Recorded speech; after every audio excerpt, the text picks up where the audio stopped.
In a small town in Japan, there lived two hunters named Masakyu and Minokichi. Masakyu was an old man, and Minokichi, his son, was 16 years old. Every day, they went out together into the forest and hunted rabbits and other animals which they could bring home and cook for dinner. One cold evening in winter, Masakyu and Minokichi were on their way home when they got caught in a blinding snowstorm. They couldn't find their way out of the forest and became really worried that they would freeze to death. Luckily, they came across an abandoned cabin in the wilderness where they could take shelter for the night and wait for the snowstorm to pass. It was a tiny hut, and there were no fireplace or any way to make a fire. Masakyu and Minokichi fastened the door and lay down to rest, shivering with their coat pulled tightly around them. They hoped the storm would be over soon.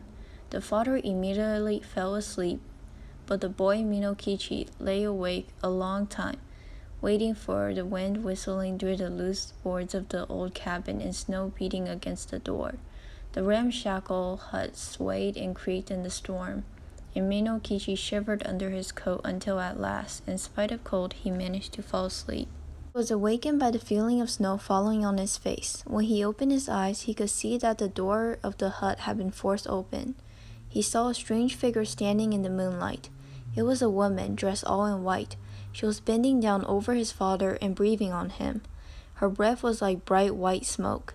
Suddenly, she turned to Minokichi and stooped over him. He tried to cry out, but found that he could not utter any sound. The white woman bent down over him, lower and lower, until her face almost touched his own. She was really beautiful, but her eyes were glowing yellow. He was terrified, and she continued to stare at him as she whispered, "I am the Snow Witch. I am going to kill you, and you're such a pretty boy. I will let you live. But if you tell anybody, even your own mother, and what you have seen, I will kill you. Never forget this warning." These words, she turned around and floated through the doorway. The boy jumped up and looked outside, but the Snow Witch was nowhere to be seen. The snowstorm was still raging, driving snow into the hut. Minokichi closed the door and wedged a log against it to keep it closed. He began to wonder if she had been just dreaming. Perhaps the Snow Witch was just a figment of his imagination. He called out to his father, but the old man did not answer. The boy put his hand in the dark and touched his father's face. It was completely frozen. His father was dead. By dawn, the snowstorm was over, and Minokichi had to drag the frozen corpse of his dad back to town. He was devastated by the death of his beloved dad. He remained ill from the effect of the cold for a long time. He has been so frightened by the Snow Witch that he didn't tell anyone about her. The police assumed his father was frozen to death in the forest and never asked any questions. He had nothing about the vision of the woman in white to his mother either, fearing that the ghost would return and kill him as well. As soon as he was well again, he returned to hunt in the forest every day. He had to put food on the table somehow. At night, he would come back with dead rabbits which his mother helped him to cook. 1 year later, in the middle of winter, he was back on his way home when he met a girl who happened to be traveling on the same road. She was tall, thin, and really good looking. As they walked down the road together, they began to talk. The girl said her name was Oyoki. She had recently lost both of her parents. She was on her way to her uncle's house, where she hoped to live for a while until she could find a job. Minokichi was really attracted to this strange girl, and the more he looked at her, the more beautiful she appeared to be. They dated for a few weeks and gradually fell in love. When Minokichi asked Oyoki to come to his house for dinner so she could meet his mother, after some hesitation, she went there with him, and his mother found the girl to be really pleasant and friendly. Eventually, the young couple got married, and Oyoki came to live in Minokichi's house permanently.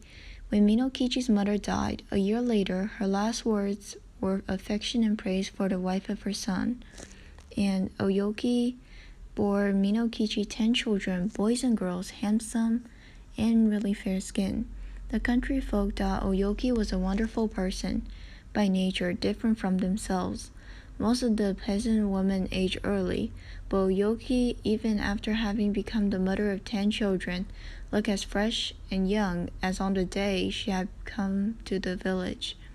One night after the children had gone to sleep, Oyoki was sewing by the light of the paper lamp, and Minokichi, watching her, said, "To see you sewing there with the light on your face makes me think of a strange thing that happened to me when I was 18. I then saw somebody as beautiful and white as you are. Now, indeed, she was really like you." Without lifting her eyes from her work, Oyoki responded, "Tell me about her. Where did you see her?" Then Minokichi told her about the terrible night in the ferryman's hut, and about the white woman that had stood above him, smiling and whispering, and about the silent death of old Masakyu. He said, "Asleep or awake, that was the only time when I saw a being as beautiful as you. Of course she was not a human being, and I was scared of her, really much afraid. She was so white.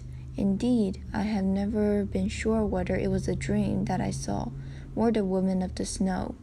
Oyoki flung down her sewing and arose, bowed above Minokichi where he sat, and shrieked into his face, "It was I! Yoki, it was. And I told you that I would kill you if you ever said one word about it. But for those children asleep there, I would kill you this moment. And now you had better take really good care of them. For if ever you have a reason to complain to you, I will treat you as you deserve." Even as she screamed, her voice became thin like the crying of wind. Then she melted into the bright white mist that spiraled out of the roof beams, and shut her away through the smoke hole, never again to be seen.